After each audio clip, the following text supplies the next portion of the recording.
Hey, it's John Bailey, and thanks for giving me a minute of your time. In the book of 2 Kings chapter 4, there's a story of a single mom who's in a difficult situation. Her husband had passed away and left her with two small boys to raise on her own and a mountain of debt. In her culture, debt was taken seriously. She would have to sell everything she owned, maybe even her house, to pay off the debt. And if that wasn't enough, her kids would be taken away from her and forced to work to pay off her debt. They would become slaves. And you can imagine she was pretty torn up. The thought of losing her home was one thing, but the thought of losing her kids just really made her uncomfortable. And so she went to the prophet Elisha. Her husband had worked for him, and she explained to him everything that was going on. And he asked her a simple question. He said, "So what do you have left?" And her reply was simply this: she had nothing left. She had sold everything she had. And she said, all I have left is a small jar of olive oil on the shelf. Well, the prophet instructed her to go home and borrow from her neighbors every pot that she could.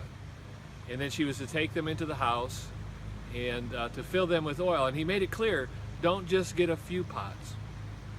And so she went home. Her and her boys went to all the neighbors and borrowed every pot they had, brought them into the house, closed the door, and she took her jar of oil and began to fill the pots with oil. As she filled one up, she would set it aside and grab another one.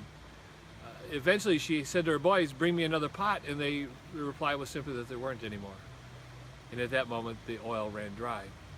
Well, you can imagine she was so excited, so she ran to the prophet, explained to him what had happened, and he instructed her to sell the oil, pay off her debt, and then she would live on the rest of it. Now here's the principle I wanted to share with you today.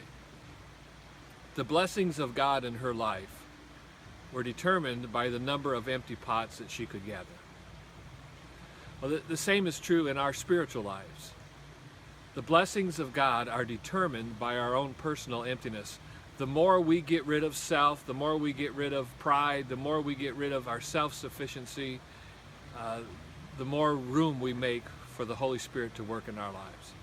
D.L. Moody, an evangelist, he said, "I firmly believe that the moment our hearts are emptied of pride and selfishness and ambition and self-seeking and everything that's contrary to God's way, the Spirit will come and fill every corner of our lives. But if we're full of pride and conceit and ambition and self-seeking and pleasure and the world, there's no room for the Spirit to work." Let me ask you a personal question. Is life weighing you down? Are you desperate for more of God? Do you want to see Him do a great work in your life? If so, I want to encourage you first to pray that God would empty you.